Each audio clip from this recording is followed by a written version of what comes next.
ब्रह्मचर्य अपने आप घटता चला जाता है। और उसके ऊपर ध्यान रखते हुए सहजता से, इसके लिए किसी चीज के लिए हमें ताकत नहीं लगानी होती है, तो बस वहां ध्यान रखा, बाकी सब भगवान को जो जरूरी होगी वो करते रहेंगे, किसी चीज के लिए हमें परेशान नहीं होना। तो वहां सिर्फ ध्यान रखा, जो होना है वो भगवान करेंगे, और वहां ध्यान रखते हुए ओम भूर्भुवः स्वः तत्सवितुर्वरेण्यं भर्गो देवस्य धीमहि धियो यो नः प्रचोदयात्।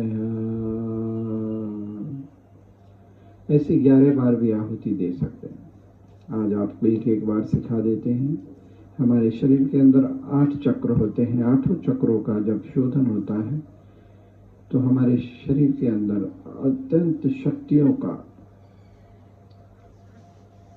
प्रकट होती है, शक्तियां प्रकटती जाती हैं, सुषुप्त पड़ी हुई शक्तियां जागृत होती हैं। दूसरा चक्र है स्वाधिष्ठान। नाभि के ऊपर भी ध्यान रखें, चलेगा। वहां ध्यान रखते हुए ओम भूर्भुवः स्वः तत्सवितुर्वरेण्यं भर्गो देवस्य धीमहि धियो यो नः प्रचोदयात्।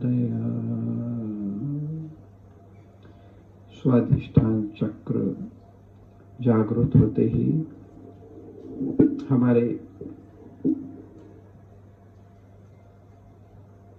स्वाधिष्ठान चक्र संचालित करता है भय। अगर ये जागृत नहीं होता तो हमारे जीवन में भय रहता है, व्यक्ति निर्भय बनता है और चंचलता खत्म हो जाती है,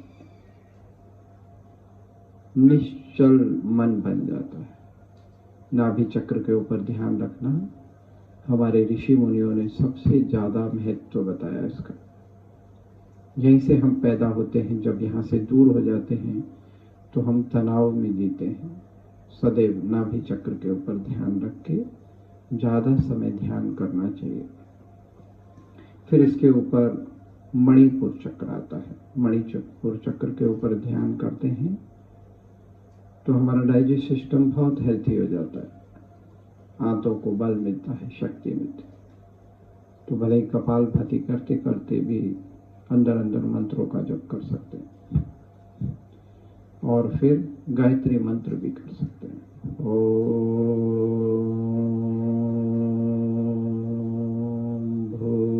भूर्भुवः स्वः तत्सवितुर्वरेण्यं भर्गो देवस्य धीमहि धियो यो नः प्रचोदयात्।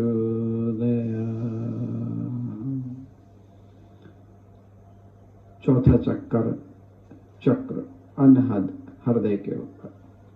हृदय के ऊपर जो चक्र होता है, अगर जागृत नहीं होता तो हमारे अंदर घृणा रहती है, और जब जागृत हो जाता है तो हमारे जीवन में प्रेम की गंगा बहने लगती है। इसलिए हृदय के ऊपर ही ध्यान करके किसी से प्रेम करते हैं तो दर्शाते हैं, पिक्चरों में गीत गाते हैं तो भी हृदय के ऊपर ध्यान रखते हुए प्रेम को दर्शाते हैं। तो हृदय के ऊपर ध्यान रखते हुए ओम भूर्भुवः स्वः तत्सवितुर्वरेण्यं भर्गो देवस्य धीमहि धियो यो नः प्रचोदयात्।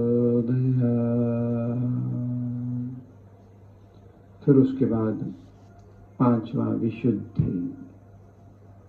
विशुद्धि वाणी, इससे वाणी हमारी शुद्ध होती है। हम यहीं से ही बोलते हैं,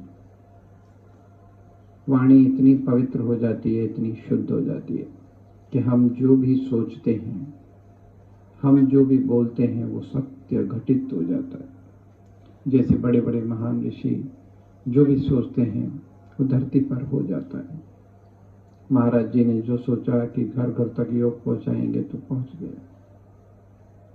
तो यहाँ ध्यान रखते हुए विशुद्धि के ऊपर ओम भूर्भुवः स्वः तत्सवितुर्वरेण्यं भर्गो देवस्य धीमहि धियो यो नः प्रचोदयात्। हर चक्र मेरा जागृत हो रहा है इस भाव दशा के साथ। फिर छठा आज्ञा चक्र। आज्ञा चक्र जिसे आज्ञा चक्र कहते हैं, कई लोग आज्ञा चक्र भी बोलते हैं। आज्ञा चक्र, आज्ञा चक्र के ऊपर जब हम ध्यान करते हैं, दोनों भवों के बीच में सारा सुख सारे आनंद इधर ही है। इधर ध्यान रख करते हैं तो सारी इंद्रियां हमारे वश में हो जाती हैं, नहीं तो हम इंद्रियों के वश में रहते हैं। इसीलिए हमारे ऋषि मुनियों ने इसका नाम क्या रखा, आज्ञा चक्र। अगर हम ध्यान नहीं करते तो हम इंद्रियों के वश में रहते हैं। यहाँ ध्यान करते हैं तो इंद्रियां हमारे वश में हो जाती हैं। ओम भूर्भुवः स्वः तत्सवितुर्वरेण्यं भर्गो देवस्य धीमहि धियो यो नः प्रचोदयात्। सातवां चक्र होता है भ्रकुटी, सहस्त्रार से थोड़ा नीचे। सातवां चक्र हमें, जब हम आज्ञा चक्र पर आकर व्यक्ति रुक जाता है। हम आप सभी आज्ञा चक्र के ऊपर इतना आनंद महसूस करते हैं, फिर व्यक्ति वहीं अटक जाता है। उससे ऊपर जाना, तो भ्रकुटी के ऊपर ध्यान रखते हुए ओम भूर्भुवः स्वः तत्सवितुर्वरेण्यं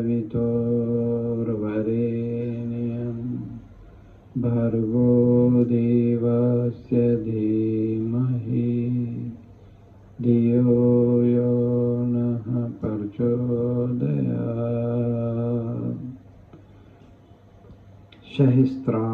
सहस्त्रार तक जब हमारी ऊर्जा जाती है, जब हम इस तरह से गायत्री मंत्र का जाप करते हैं तो हमारी ऊर्जा का ऊर्ध्वगमन होता है।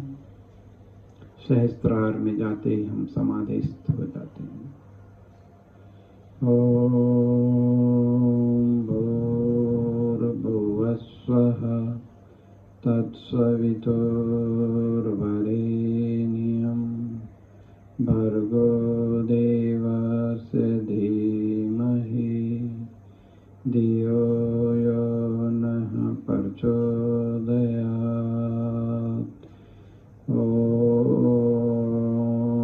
शांति शांति शांति। ऐसे हमारे अष्ट चक्रों का शोधन होता है। हर दिन जब ध्यान में बैठें, जिस चक्र के ऊपर आपको अच्छा लगे, ध्यान एकत्रित करते हुए अभ्यास करते रहना। ओम।